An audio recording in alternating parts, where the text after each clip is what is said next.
자, 교재는 51페이지. 자, 법 있는 파트입니다. 자, 문제 1번이죠. 자, 법원의 범죄 능력, 양벌 규정에 따른 설명으로 적절치 않은 것은 했습니다. 자, 첫 번째 1번. 자, 법인이네요. 법인은 배임죄의 주체가 될 수가 없다. 맞지? 법인에게는 범죄 능력을 저지를 수 있는 능력 자체가 없다고 판례가 봅니다. 범죄 능력이 없기 때문에 배임죄 주체가 되질 않아요. 따라서 범죄 능력이 주체라고 하는 것은 사람만 됩니다. 사람만. 즉 자연인만 되지. 이 사람만이 배임죄 주체가 된다. 맞는 지문입니다. 자, 2번 지문. 형벌의 자기책임 원칙에 비춰보았을 때 이 자기책임이란 말은 과실책임설에서만 나와요. 과실책임설. 무과실책임설에서는 이 말 안 나와요. 자, 일단 과실책임설에서 나오는 용어이다. 양벌 규정은 이 법인이 사용인 등에 의하여 위반 행위가 발생한 그 업무 관련하여 상당한 주의나 관리 감독을 게을리 했을 때 안에서만 지는 자기 책임이다. 지는 자기 책임. 아시겠어요? 이걸 과실책임설이라고 한다고 했어요. 이것도 좀 봐두셔야 돼요. 중요한 말이. 자, 보세요. 여기 법인이 있네요. 종업원이 있네요. 자, 법인이 종업원을 고용하겠지. 그래서 종업원이 관련 법률 위반 행위를 해요. 법률 위반 행위를 해요. 자, 그랬을 때 이 양벌 규정이 있어요. 양벌. 해당되는 법조문에 양벌 규정이 있는데 이 양벌 규정이라고 하는 것은 당해 위반 행위를 했던 종업원을 처벌합니다. 그렇지만 그 고용주였던 이 법인에게도 처벌할 수가 있는데 무조건 처벌되는 게 아니에요. 진짜 무조건 처벌되는 게 아니라 요 법인이 요 종업원을 채용하고 그냥 말어? 채용하고 그냥 마냐고요. 관리 감독 의무를 해야 될 거 아니야. 그치? 상당한 주의도 해야 되겠고 관리 감독 의무도 해야 되는데 이거를 만약에 해태한다. 해태하게 되면 이 부분에 과실이 있는 거지. 그치? 과실이 있을 때만 지는 책임이다. 이걸 자기 책임이래. 자기 책임. 아시겠어요? 자기 책임. 그래서 요 과실이 있을 때 진다고 해서 요때 양벌 규정이 그때 바로 적용되는 거예요. 과실이 없으면 적용되지 않는 거예요. 무슨 말인지 알겠지? 그러니까 과실이 있을 때 적용되고 과실이 없을 때 적용되지 않는다. 이걸 과실책임설이라고 하는 거예요. 됐어요? 그러니까 옛날에는 무과실책임설이 우리 대법원 판례였었는데 최근에는 이 무과실책임설이 판례였었는데 2010년도 이후에는 이 과실책임설이 주된 판례도 나와요. 이 과실책임을 꼭 좀 알아두시기 바랍니다. 자, 3번을 볼게요. 자, 양벌 규정이라고 하는 말 나오네요. 또 양벌 규정 나온다. 이 양벌 규정이 있다는 게 피고인에게 유리한 건가 불리한 건가? 불리한 내용이지. 양벌 규정이 있는 것이 피고인에게 유리한 거야? 아니잖아요. 그쵸? 불리한 내용이다. 이 불리한 것은 반드시 명문 규정이 있어야 돼요. 명문 규정이 있을 때 한해서 이게 적용이 가능한 거예요. 명문 규정이 없으면 적용되지 않는 거예요. 따라서 이 법인격 없는 사단이잖아요. 사단에 대해서 이 양벌 규정 적용할 수 있을까? 그럼 명문 규정이 있어야 된다니까? 명문 규정이 없지, 명시되어 있지 않다는 말이 무슨 말이야? 명문 규정이 없다는 말이야. 규정이 없기 때문에 그때는 양벌 규정을 적용할 수 있어? 적용할 수 없다는 거야. 적용할 수 없다. 이것도 중요한 판례. 자, 그 다음 4번 볼게요. 자, 지방자치단체가 있네요. 자, 고유자치사무가 중요한 거지. 고유자치사무를 처리할 때 이 고유자치사무라고 하는 것은 국가기관 일부가 아닙니다. 응? 그것은 국가기관과는 별도의 독립한 공법인이기 때문에 양벌 규정에 따른 처벌 대상이 된다, 안 된다? 된다. 해야 돼. 된다. 안 된다 했으니까 틀렸단 말이에요. 자, 이것이 무슨 내용인지. 자, 제가 형법 노트가 있습니다. 그 형법 노트를 통해서 한번 보도록 하겠습니다.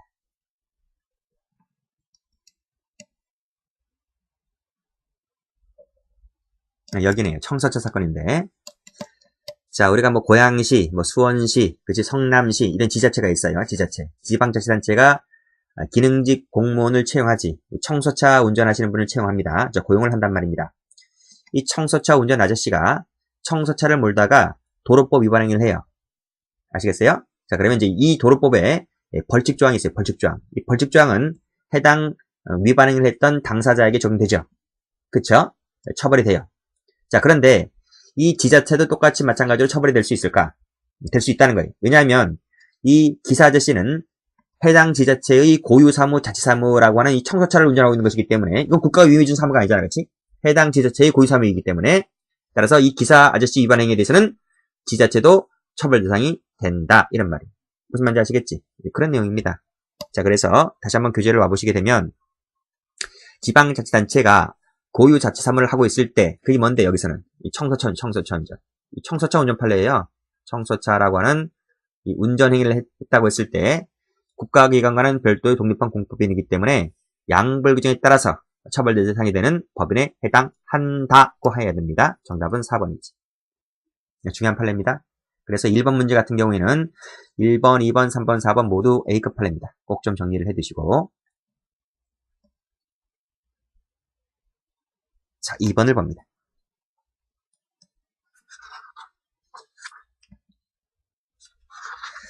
자, 행위 주체에 대한 설명으로서 옳지 않은 것은 했잖아요. 그렇죠?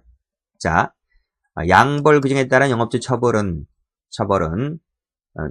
종속 처벌의 종업원 처벌에 종속되는 관계가 아니라 무슨 관계다? 그렇지. 독립하여지는 자기 책임이다. 이걸 자기 책임. 이런 말은 어디서 나온다 그랬어? 과실책임설에서 나온다 했어.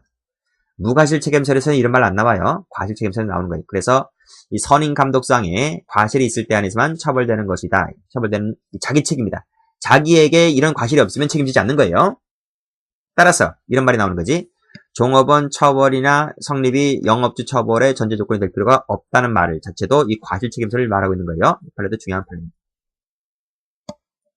자, 2번 판례. 법인격 없는 사단 나왔지? 법인과 마찬가지지? 그래서 권리 의무 주체가 될 수 있으면 변론으로 하더라도 사법상의 문제는 변론으로 하더라도 명문 조항이 없는 이상 범죄 능력은 없다고 했어요. 그러니까 아까 우리가 법인도 범죄 능력이 없지? 법인도 범죄 능력이 없는 것과 마찬가지로 법인격 없는 사단도 범죄 능력이 없다 이거예요. 이해되시나? 그 다음 3번 볼게요. 합병 나왔네. 그치? 합병으로 인하여서 지는 책임은 형사 책임은 합병으로 인하여 주속하는 법인에 승계됩니까? 승계되지 않지. 승계되지 않는다. 그래서 원래는 우리가 이게 상속, 재산 상속 있지? 그 다음에 요 회사 합병처럼 합병 같은 경우에는 이것이 이제 포괄 승계가 되는 것이 원칙인데요. 포괄 승계가 원칙이다. 즉 권리 의무, 권리나 의무가 상속인에게 또는 합병되는 회사, 합병하는 회사에 권리 의무가 포괄 승계가 되는 것이 원칙인데 예외가 있어. 그 예외가 바로 뭐다? 범죄 행위. 여기 CF 예외가 뭐다? 예외가 범죄 행위 같은 경우에는 승계가 되지를 않지. 아시겠죠? 그래서 요 형사 책임 문제이기 때문에 승계가 되지 않습니다. 정답이 3번이 틀렸지. 4번 풀었지? 고유 자체 사무 풀었지? 해당 지자체는 도로법상의 처벌대상이 된다. 풀었습니다. 방금 했기 때문에 됐고 설명하지 않겠습니다. 지운다 내다. 자, 3번 볼게요. 적절치 않은 것을 골라라 그래. 자, 또 나왔네. 양벌 규정 나왔지? 법인격 없는 사단 나왔지? 사단재단 나왔지? 그랬을 때 이것이 법조문에 명시가 되어 있지 않다면, 그치? 명시가 되어 있지 않다 했어요. 않다면 처벌할 수 있어? 처벌할 수 없어. 아까 그랬지 않습니까? 양벌 규정은 피고인에게 불리한 내용이라고. 불리한 내용이기 때문에 반드시 명문 규정이 있을 때 안에서 적용되는 것이다. 따라서 명문 조항이 없다면 적용할 수 없는 것이지. 아시겠죠? 똑같이 나왔다니까. 17년도 승계 문제인데 19년도에 나왔다니까. 그 다음에 2번 또 나왔지? 2번 나왔잖아. 지운다. 내가 지웠다. 합병 나왔지? 합병 승계되지 않습니다. 그쵸? 풀었지? 지운다 내가. 그쵸? 다음에 이 4번 볼까요? 4번 볼게요. 법인이 아닌 약국을 실질적으로 경영하는 약사가 실질적 경영하는 약사래요. 다른 약사를 고용했어요. 그 고용된 약사 명의로 개설 등록을 해두고 그 약사 아닌 종업원을 직접 고용하여 영업하던 중 그 종업원이 약사법 위반 행위를 했을 때 지는 책임은 누가 집니까? 지는 책임은. 그렇지?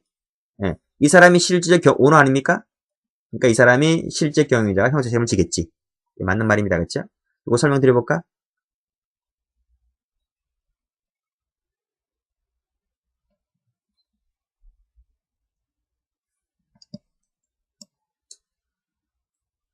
요건 맹목인데. 예. 지금도 되나요? 지금 되나 모르겠다.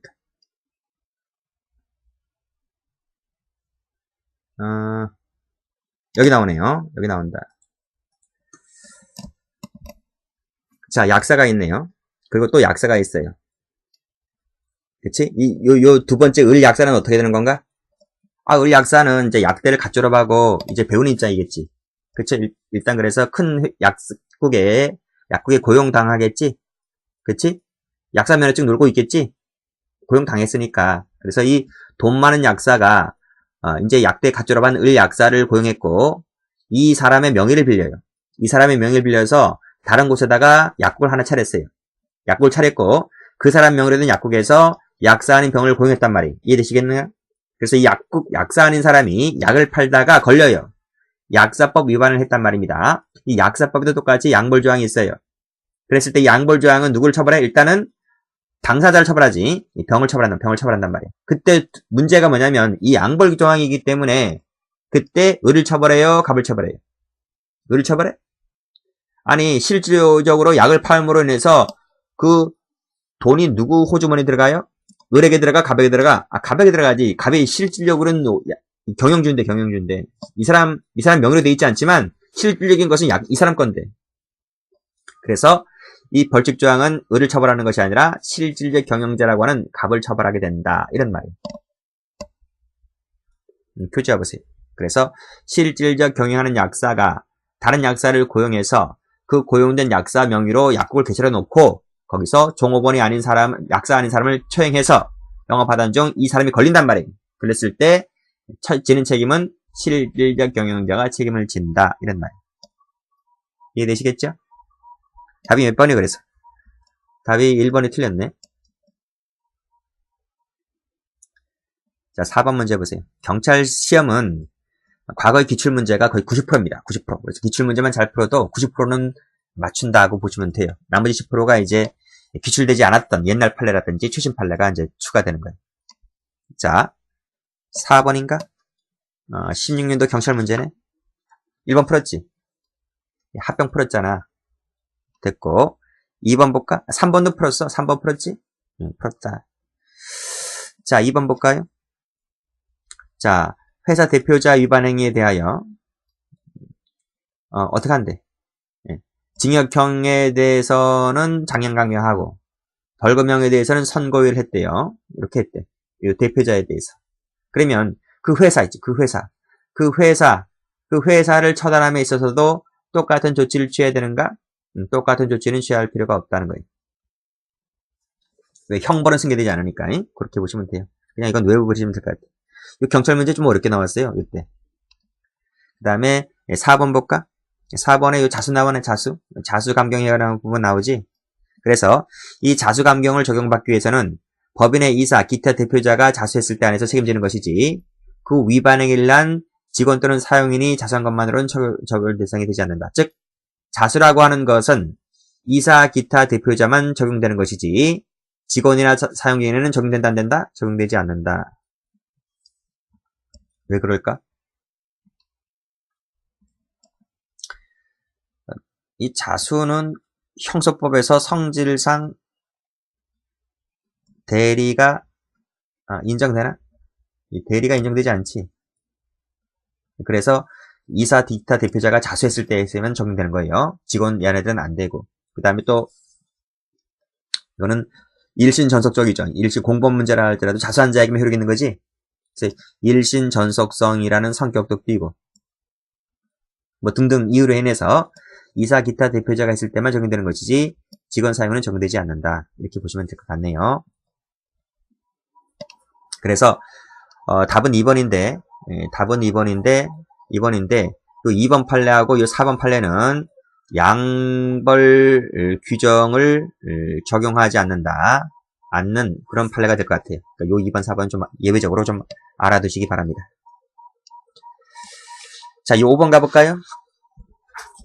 자, 5번 문제에서 적절치 않은 것을 골라라 했습니다. 자, 범죄 능력 부분인데 부분적 긍정설, 절충설이 있네요. 그래서 형사범에 대해서는 부정하고 행정범에 대해서는 긍정한다는 견해가 바로 짬뽕설이지, 짬뽕설. 이 절충설인데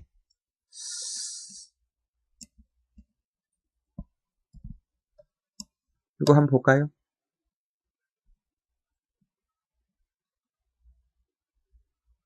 여기 한번 볼게요. 자, 법인론 파트지. 네, 행위 주체 파트인데, 범죄 능력은 부정설이 통설 판례고, 형벌 능력은 긍정설이 통설 다설 판례고, 그치?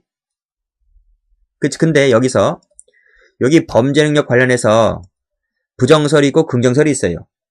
부정설이 있고, 부정설이 통설 판례이고, 긍정설이 소수설인데, 여기에 어떤 견해가 하나 더 있는가 하면, 여기 부분적 긍정설이 있어. 이 부분을 제가 다시 한번 적어볼까? 이 부분을 다시 한번 적어볼게요. 이 부분을.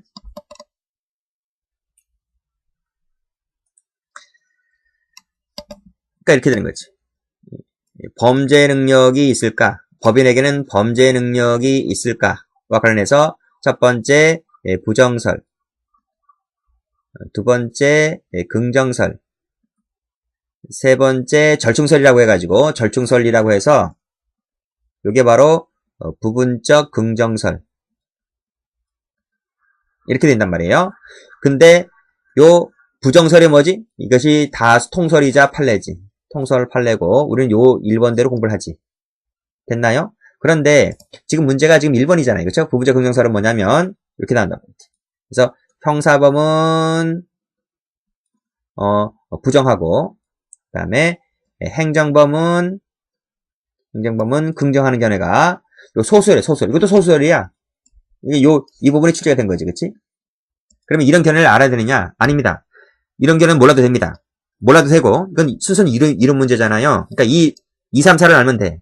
2, 3, 4를 알아서 답이 나오면 여기서 답을 체크하고 넘어가면 됩니다. 굳이 1번을 알아야 된다라고 내는 것이 아니라 이건 들러리즘이기 때문에 2, 3, 4에서 답이 결정될 거예요. 자, 풀어볼까? 4번 풀었지? 풀었어요. 이 지자체 아까 청소차 운전 풀었잖아. 2번도 풀었지? 풀었어요. 3번 풀어볼까? 3번도 풀었을 것 같은데? 법인격 없는 사단, 재단 나와 있잖아. 명시되어 있다, 없대? 명시되어 있지 않대. 그치? 그럼 처벌할 수 있어? 처벌할 수가 없는 거지. 아까 풀었잖아. 여기 양벌 규정은 불리한 거라고. 불리한 것이기 때문에 반드시 명문 규정이 있을 때 명문 규정이 있어야 한다는 법은 아까 얘기했잖아. 그 판례 아닙니까? 그치? 그치? 답이 몇 번이지? 3번이지. 3번. 3번으로 그럼 1, 2, 3, 4에서 해결이 됐잖아. 그러니까 1번 풀 필요 있어 없어? 이건 몰라도 되는 거. 몰라도 되는 거. 근데 궁금하시는 분들이 있기 때문에 제가 설명을 드렸을 뿐이다. 이렇게 보시면 돼요. 6번 가세요. 자, 6번. 역시 옳지 않은 걸 골라라 했네요. 2번 풀었지? 예? 법인이 처벌되는 그것은 법인이 상당한 주의나 관리 의무를 개입했을 때 안에서 그렇다. 무슨 거라 그래? 가르고 과실 책임서. 됐는가요? 그 다음 2번에 선임 감독상이 주 의무를 다했을 때에는 처벌할 수 있어 없어? 없지. 그럼 법치국가나 책임지 원칙이 위반되는 거 맞지? 이것도 똑같이 뭐라 그래? 과실 책임서. 두 가지는 과실 책임서를 말하고 있는 거예요. 자, 3번 풀었어? 3번 풀었어요. 지우시고. 4번 가볼게요. 답은 안 봐도 4번이네. 그치? 4번 볼게요. 자, 선임 감독상의 과실이 있는 영업주만을 처벌하는 것으로 보게 되면 영업주를 종업원과 동일한 법정형으로 처벌하는 것은 동일하게 처벌하는 것은 책임원칙에 반해 안 해? 반하지. 반하지 않아? 반하지. 자, 종업원은 고의범이잖아, 그치? 고의범이잖아. 그럼 영업주는 뭐예요? 과실범 아니야? 아니, 여기 과실이 있을 때만 처벌한 다음에 영업주를. 그러니까 영업주는 당연히 과실범이지. 이 동일하게 처벌한다. 이걸 이퀄로 놓고 처벌한다는 게 말이 돼? 그치? 그러니까 이걸 이퀄로 놓고 처벌한다는 것 자체가 책임지 원칙에 반하게 되는 거지. 이건 이퀄이 될 수 있는 관계가 아닌데, 그치?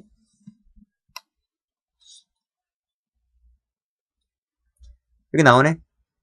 예? 과실밖에 없는 법인을 고의 본범과 똑같이 법정형으로 처벌하게 되는 것은 헌법에 위반된다. 이렇게 나오잖아.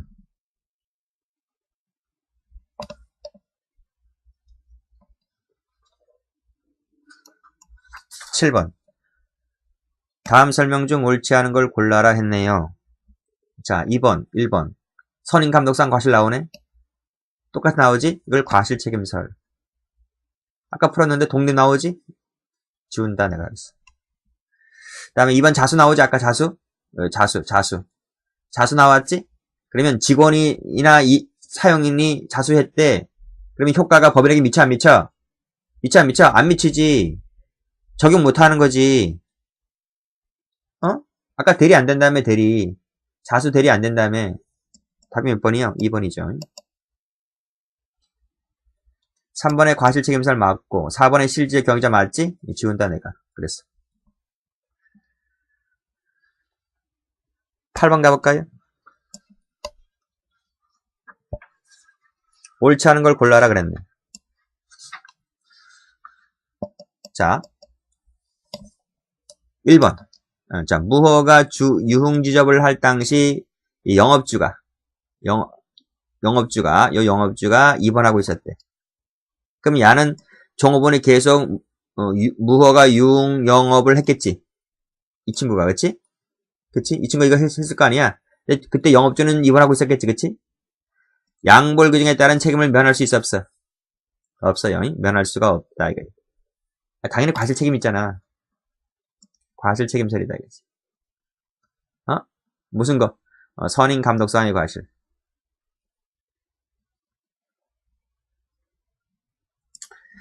입원하고 있으면 죽진 않았잖아, 그쵸? 살아있을 거 아니야, 병원에서. 그럼 병원에서 뭐 전화 한 통 못 드려?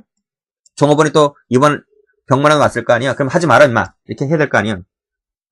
뻔히 무허가 영웅경 하는 건 알면서, 그치? 그걸 내버려뒀다는 것 자체가 선임 감독사항의 과실 책임이 있는 거지, 그치? 그래서 영업주 똑같이 마찬가지로 양벌균에 따라서 처벌을 받습니다. 2번 풀었네요. 2번 풀었어. 그 다음에 3번도 풀었지? 합동 풀었지? 승계되지 않습니다. 답은 3번. 4번은 뭔가요? 4번이 뭐요? 조세범 처벌법상의 조세 체납 행위자가 아닌 법인에 대하여 행위자가 범칙행위를 했을 때에는 양벌균에 따라 이 법인에게도 똑같이 뭐한다? 벌금형을 처하게 된다는 말이 무슨 말이지? 이게 무슨 말이야? 법인에게는 형벌 능력은 있다. 형벌 능력은 있다. 범죄 능력은 없지만 형벌 능력이 있기 때문에 벌금형을 받게 되는 거예요. 그때 요 판례가 나옵니다. 아시겠죠? 9번 문제. 틀린 것을 골라라. 그랬네. 자, 양벌 규정에 따라 신분 없는 행위자를 정범 처벌하는 것이 가능합니까? 가능해. 가능해. 이거 원래 검찰직에 나왔던 거야. 검찰직이 출제된 것인데 경찰직에 나왔네. 보여드릴까요?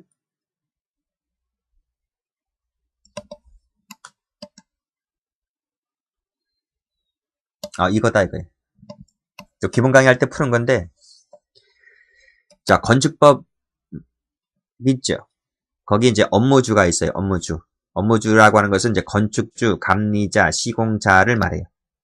근데 이 건축주, 감리자, 시공자가 직접 뭐 아파트를 짓거나 건물을 짓거나 상가를 짓거나 하는 건 아니잖아요, 그쵸? 그치? 그러니까 이런 사람들이 이제 밑에 있는 그 기사 아저씨들을 고용하겠지. 이 기사 아저씨, 현장 소장, 이 기사 아저씨가 이제 직원들을 부려서 아파트를 짓겠지. 근데 아파트를 짓다 보니까 건축법 위반 행위를 해서 아파트가 갸우뚱 기울어집니다. 아시겠지? 그러면 이 건축법에 뭐가 있을 것 같아? 벌칙조항이 있을 것 같지. 벌칙조항에서 당사자를 처벌하지. 근데 원래는 이 벌칙조항의 적용 대상은 요 업무주밖에 안 돼요. 이 업무주라는 신분이 있음으로 인해서 처벌이 된다. 이걸 진정신분범죄 성격이다. 이렇게 말하는 거예요. 그런데 이 건축법에서 벌칙조항을 이 업무주라는 진정신분으로 한정을 하게 되면 이 사람만 처벌하게 되고 갑을 처벌하지 않게 되면 이 벌칙조항의 실효성이 있어 없어? 없지. 이 사람만 구속되고 이 사람 구속되지 않는다고 하면 이 벌칙조항의 실효성이 있냐고요? 없잖아. 그래서 원래는 이 벌칙조항의 건축법상의 벌칙조항의 수범자, 법의 적용을 받는 자는 업무주로 한정되었었지만 업무주로 한정하게 되면 벌칙조항의 실효성이 확보되지 않기 때문에 그 벌칙조항의 실효성을 확보하려면 이 업무주로 한정하는 것이 아니라 건축기사 아저씨까지 처벌 대상을 확장해야 되는 것이다. 이것을 벌칙조항의 실효성을 유지하기 위해서 수범자 범위를 확대한다. 이렇게 보는 거예요. 그래서 양벌조항은 업무주뿐만 아니라 그 기사 아저씨까지 처벌 대상이 된다. 이런 말이야. 이해되시겠습니까? 자, 그래서 다시 규칙 한번 와보시게 되면 양벌 규정을 근거로 해 인해서 진정신분범에 있어서 이 신분 없는 행위자도 똑같이 정범으로 처벌하는 것이 가능하다. 이렇게 나온 거예요. 이해되시지? 그 다음에 2번 풀었지. 종업원의 성립이나 처벌이 영업주 처벌의 전제 조건이 될 필요 없다는 말은 가로 열고 과실 책임서를 말하고 있는 것이다. 이렇게. 그 다음 3번.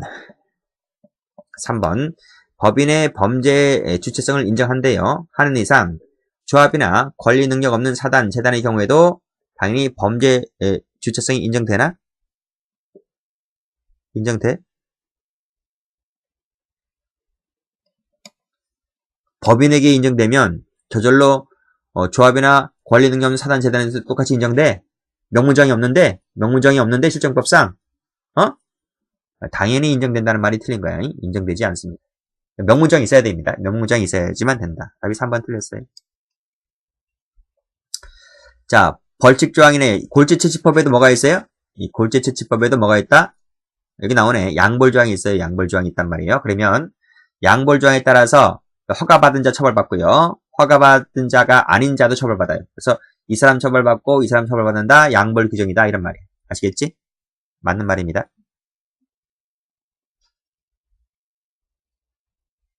보세요. 여기 해설 3번 별표 치세요. 해설 3번 별표 치시면 법인격 없는 사단도 마찬가지로 명문장이 있어야 돼. 명문장이 없는 이상 범죄 능력이 없다고 보는 거야. 그것은 법인과 마찬가지지. 10번 보세요. 자, 판례 입장과 다른 것을 골라라. 풀었지? 청소차 운전 풀었지? 고유 자치사무다. 고유 사무, 자치사무, 판례입니다. 그래서 해당 지방자치단체도 처벌 대상이 된다. 맞네요. 2번도 풀었어요. 2번 풀었어요. 1, 2번 다 풀었어요. 3번 볼까? 지입제 나오지? 지입제. 그리고 마지막 줄, 지입차주의 도로법 위반 행위에 대해서는 그 회사도 똑같이 처벌 대상으로 될 수, 양벌조항에 따라 처벌 대상이 될 수 있다. 맞는 지문입니다. 이거 볼게요. 여기다 이거예요. 자, 지입회사가 있고 지입차주가 있지. 그치? 그래서 이 지입회사가 지입차주를 고용하지. 아니, 택배회사 차량 다 지입차량입니다. 지입차량. 그치? 지입, 가질 지자, 들어갈 입자. 내가 차를 뽑아서 이 회사에 취직한다고요. 그러면 이 회사가 나를 고용하겠지. 근데 이 차주가 차량을 몰다가 도로법 위반을 한단 말이에요. 그랬을 때 벌칙조항은, 이 도로법상의 벌칙조항은 두 사람 다 차주도 처벌하고 그 고용주였던 회사도 처벌한다. 이런 말. 그게 양벌 규정이에요. 양벌 규정. 따라서 다시 보세요. 지입자 있지? 지입차. 그래서 그 차주의 행위에 대해서는 그 회사까지, 지입회사까지 똑같이 양벌 규정에 따라서 처벌을 받는다. 4번 보세요. 종속되는 관계가 아니라 독립해서 찐다. 무슨 말이야? 그래서 과실책임서, 이 과실책임서를 말하고 있는 거지. 그러니까 종업원에 대해서 선임감독성의 과실이 있으면 그 즉시 처벌돼요. 아시겠지? 근데 여기서 동기가 뭔지는 묻질 않아요. 동기가 무슨 동기였든지 간에 영업주는 감독 혜택에 대한 책임을 지지. 틀렸습니다. 그래서 이 동기라고 하는 부분은 제가 무수히 많은 판례를 보잖아요. 뭐 수천 개 판례를 보잖아요. 이 동기가 범죄 성립 여부를 좌우하는 것은 한 번도 못 봤어. 범죄 성립 여부에 영향을 미치는 거 이거 한 번도 못 봤어. 동기가 어떤 동기이든 간에 감독 책임에 대한 혜택에 대한 책임을 진다. 이런 말이에요. 답은 4번입니다. 자, 이제 법인론은 끝났고 부자기범을 갈게요. 자, 부자기범이 올해는 출제가 안 되었지. 작년도엔 출제가 됐는데 올해는 출제가 안 된 것 같아요. 그래서 더더욱 출제 가능성이 높은 부분이기 때문에 내년도 준비하시는 분, 올해 준비하시는 분들은 꼭 좀 대비하시기 바랍니다. 자, 문제 1번입니다. 작년도 경찰 문제입니다. 자기 의무는 법적이다. 맞지? 법적이란 말이 뭐지? 여기 나오네. 성문, 법적이라면 성문, 불문, 공법, 사법 가리지 않지? 그 다음에 중요한 말이 이거죠. 법령, 법률행위, 선행행위. 그 다음에 신의칙. 그 다음에 사회상규, 조리. 이게 다 포함하는 말이야. 법령, 사회, 여기서 이 법률행위가 뭔가? 보통 계약을 말하지, 계약. 그래서 법령이라든지, 법률, 계약이라든지, 선행행위라든지, 신의칙이라든지, 사회상규, 조리까지 다 포함한다. 그치? 그치? 아니, 도덕, 종교사항은 포함되지 않습니다. 여기 포함되지 않아요? 그 다음, 2번 질문. 이거 알지? 보람의 병원 사건이지? 보람의 병원 사건이다. 이 판례 모르는 사람 없죠? 여기서 담당 전문의와 주치의가 치료 중단 및 퇴원을 허용하는 조치를 취했다. 이것을 자기로 봅니까? 부자기로 봅니까?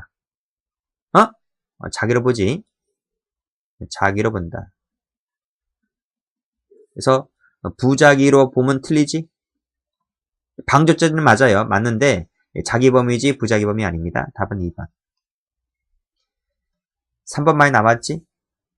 공동정범이 되려면 다수의 부자기범에게 공통된 의무가 부여되어 있고 동그라미 1번. 그 의무가 공통으로 이행할 수 있을 때에만 동그라미 2번. 근데 이것이 and입니다. 플러스. 그치? 우화가 아니고 and지. 있고로 되지 있고. 그래서 1 플러스 2가 되었을 때 부자기범 사이의 공동정범이 된다. 맞습니다. 고1은 뭐 쉽잖아. 그치? 마지막에 뭐 인식 또는 예견, 확정적, 불확정적, 미필적 뭐 다 됩니다. 이건 세월호 사건 했을 때 나온 거예요. 자, 2번 문제. 자, 다음 설명 중 적절한 것을 골라라 했네요. 자, 1번 볼게요. 뭐뭐를 이행하지, 뭐뭐하지 않았다. 뭐뭐하지 않았다는 것이 조문에 있어 없어? 이 구성요건이 이퀄 조문이지? 뭐뭐하지 않았다. 이게 조문에 있대요. 부자기가 조문에 명시가 되어 있대요. 이거를 진정 부자기범이라 한다. 그치? 답은 1번이네. 2번은 뭐가 틀렸지? 자, 법령에 나와 있는 사상자 구호조치 의무는 위법한 행위의 경우에만 만자가 틀렸어요. 여기 보시면 요 판례 중요하지? 많이 나왔잖아. 여기서 고의가 있든 과실이 있든 책임이 있든 위법이 있든 관계없이 부과된 의무다라고 했습니다. 법에 의해서 요 법에 의해서 나온 거. 도로교통법 50조 1항 2항에 따른 이 법령에 따라서 이 의무가 나타나는 거예요. 다음 3번에 법적까지 맞네요. 그치? 다음에 신의칙 사회상의 조리는 포함된다고 했지? 안 된다 했으니까 틀렸고 방치니까 방조범이겠지? 방조범이지 공동정범이 아닙니다. 3번 문제. 뭐 실질설, 형식설 나왔는데 겁먹지 마세요. 겁먹지 마시고 판례 위주로 공부하셨다 하더라도 이런 학설이 나오면 일단 건너뛰시라고. 여기에서 괜히 에너지 소모하지 마시고 건너뛰세요. 그러면 2, 3, 4를 풀면 답이 나와요. 아시겠습니까? 근데 뭐 가만히 보니까 다 이론이야. 2번도 이론, 3번도 이론. 4번은 판례 같은데 4번부터 볼까? 하나 행위가 자기범, 부자기범을 동시에 충족하는 경우도 있습니까? 있잖아. 그게 바로 뭐요? 보람의 병원 사건 아니에요? 그치? 근데 판례가 뭐라 그랬어? 자기를 먼저 검토하고 자기가 부정될 때 부자기를 검토한다. 그치? 맞지? 이걸 자기 우선 부자기 보충설이라고 하지? 그런 말입니다. 맞는 말입니다. 근데 해설 보시게 되면 이런 말도 나올 거야. 검찰이 재량에 따라서 자기범도 되지만 자기범으로 고정하지 않고 부자기범으로도 기소할 수 있다. 그치? 왜? 부자기가 전혀 없는 건 아니거든요. 있긴 있지만 일단 자기가 끝발이 더 세거든. 근데 자기 끝발이 센 자기를 기소하지 않고 끝발이 작은 부자기범으로도 기소할 수 있다. 맞는 말이라니까. 이런 판례 알아두세요. 그럼 2번 봐요. 2번. 자, 부자기 의한이지, 의한이잖아, 의한. 그치? 그 다음에 부자기범의 대한이잖아, 그치? 그치? 자, 보세요. 이거는, 뒤로 가야 돼. 노트에 있는데, 뭐, 쓸게요. 정범이 있고 공범이 있다. 근데 정범이 공범에 가담을 한다? 가담을 해. 뭐로 가담을 해? 여기 있잖아. 부작위로서 가담을 해. 아시겠어요? 바이 부작위로 가담을 해. 맞지? 이때 정범은 공동 정범이 있고 아니 요 정범이 아니고 공범으로 바꿉니다. 공범으로 바꿉니다. 약간 정범이야. 정범. 오타 나왔습니다. 이때 공범은 공동정범, 간접정범, 교사범, 방조범 요 네 가지 형태지. 그치? 근데 이 공동정범, 간접, 교사, 방조가 부작위로 가담을 했다며 여기 부작위로서 가담을 했다며 그랬을 때는 여기 부작위범이기 때문에 이 부작위범이기 때문에 뭐가 있어야 돼? 보증인적 지위가 있어야 돼. 보증인 지위라는 것이 있어야 돼. 그래서 지금 문제가 방조범 지문이잖아요. 그쵸? 이 방조범 방조범을 가담할 때는 보증인 지위가 있어야 돼. 그래야지 부작위에 의한 방조범이 성립하는 거예요. 아시겠어요? 근데 결론부터 말씀드리면 이 간접과 교사범은 부작위로 안 됩니다. 지금 자기 형태로 하다만 것이기 때문에. 그래서 부작위로 될 수 있는 것은 두 가지밖에 없어. 방조범하고 공동정범밖에 없어. 여기 1번이야. 두 번째 가볼게요. 자, 똑같이 공범이 있고 정범이 있어요. 가담을 해요. 가담을 하는데 지금 뭘 가담해? 지금은 여기 나왔지? 여기 바이 자기 형태로 가담을 한다. 여기는 아까 부작위였지? 여기는 자기 형태로 가담합니다. 자, 똑같이 네 가지입니다. 네 가지 형태가 있지. 공동정범, 간접정범, 그 다음에 교사범, 방조범. 이렇게 네 가지가 있지. 근데 여기서는 자기 형태로 가담하는 거니까 보증인적 지위가 있을 필요가 있어 없어? 자기 외에도 뭐 보증인지를 검토하나? 탈락이다. 여기는 부자기 형태로 가담하는 거니까 보증인지가 필요하지? 여기는 필요 없어요. 그러니까 문제 보시면 부자기로 가담할 때는 보증인지가 필요해요. 근데 부자기범에 대한이란 말은 뭐로 가담하는 거야? 바이 자기로 가담하는 거야. 그랬을 때는 보증인적 지위가 필요 없지. 맞는 질문이죠. 중요한 거야. 이런 문제 중에서. 자, 지위와 이 지위하고 의무를 모두 구성요건 요소로 보는 견해에 따르게 되면 부진정 부자기범의 구성요건 해당성이 지나치게 확대된다? 결론부터 말씀드릴게요. 요것은 구성요건 요소설이 아니라 위법성 요소설에 대한 비판점이에요. 요것도 중요한 거야. 또 요거 노트를 봐야 되겠네요. 노트 볼게요.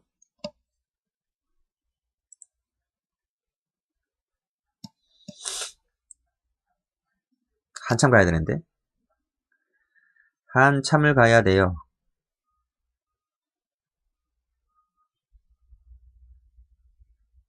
여기를 볼게요.